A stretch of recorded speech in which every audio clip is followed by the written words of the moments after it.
You, John Fitzgerald Kennedy, do solemnly swear I, John Fitzgerald Kennedy, do solemnly swear that you will faithfully execute the office of President of the United States that I will faithfully execute the office of President of the United States and will, to the best of your ability, and will, to the best of my ability, preserve, protect, and defend the Constitution of the United States. preserve, protect, and defend the Constitution of the United States. So help you God. So help me God.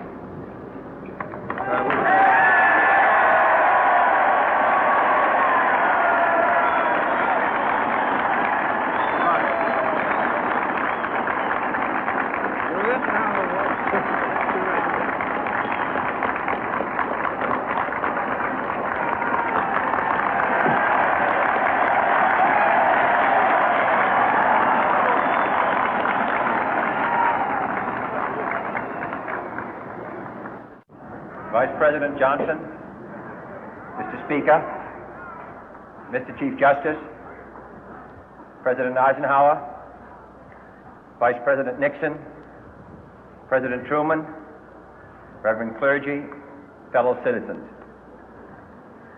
We observe today not a victory of party, but a celebration of freedom, symbolizing an end as well as a beginning, signifying renewal as well as change.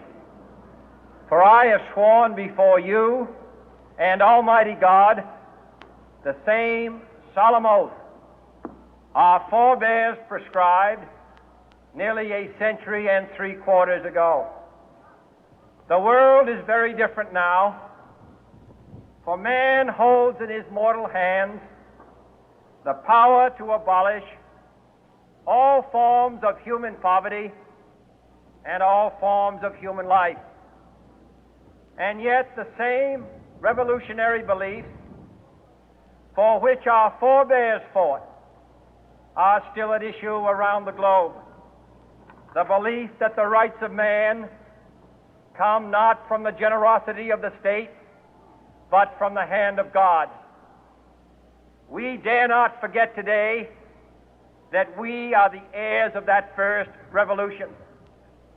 Let the word go forth from this time and place to friend and foe alike that the torch has been passed to a new generation of Americans born in this century, tempered by war, disciplined by a hard and bitter peace, proud of our ancient heritage, and unwilling to witness or permit the slow undoing of those human rights to which this nation has always been committed and to which we are committed today at home and around the world.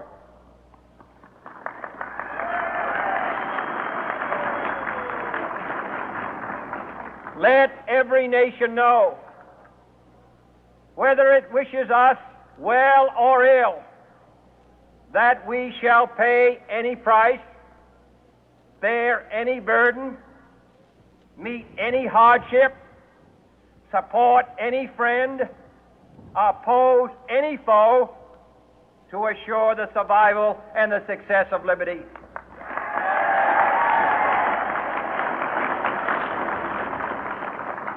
This much we pledge and more. To those old allies whose cultural and spiritual origins we share, we pledge the loyalty of faithful friends. United, there is little we cannot do in a host of cooperative ventures. Divided, there is little we can do, for we dare not meet a powerful challenge at odds and split asunder.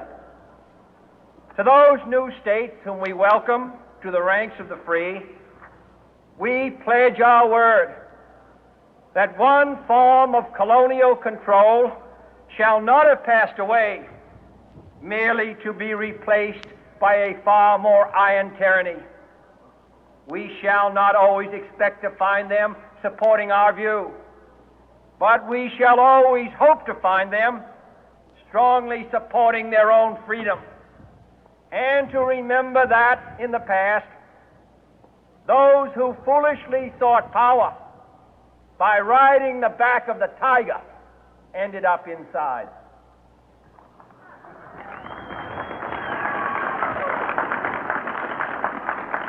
To those people in the huts and villages of half the globe struggling to break the bonds of mass misery, we pledge our best efforts to help them help themselves for whatever period is required, not because the communists may be doing it, not because we seek their votes, but because it is right.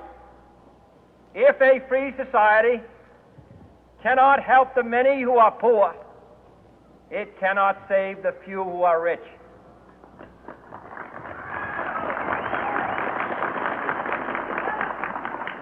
To our sister republics south of our border, we offer a special pledge to convert our good words into good deeds, in a new alliance for progress, to assist free men and free governments in casting off the chains of poverty.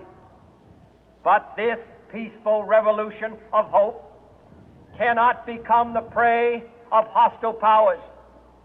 Let all our neighbors know that we shall join with them to oppose aggression or subversion anywhere in the Americas. And let every other power know that this hemisphere intends to remain the master of its own house.